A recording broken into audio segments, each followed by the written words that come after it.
الله أكبر الله أكبر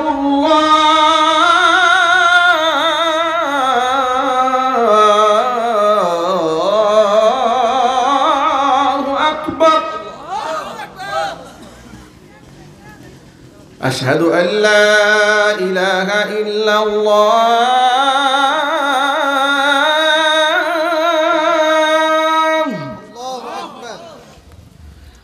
أشهد أن لا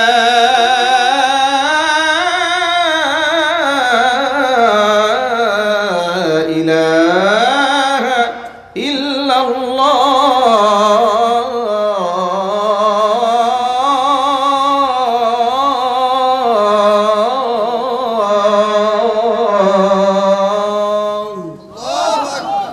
আজানের ধ্বনিটি গভীর রাতে এতটুকু নেই, মাইকের আওয়াজ অনেক দূরে চলে যাচ্ছে। যারা ঘুমায় গেছিল মোটামুটি আজান শুনে সব লাভ দিয়ে বসে ফজর মনে করে। কথা বলেন ঠিক না বলেন? 1000 টাকা প্রবাসী রতন ভাই প্রবাসী 1000 টাকা নগদ দান করেছেন। ভাইয়ের দানকে আল্লাহ তাআলা কবুল করেন।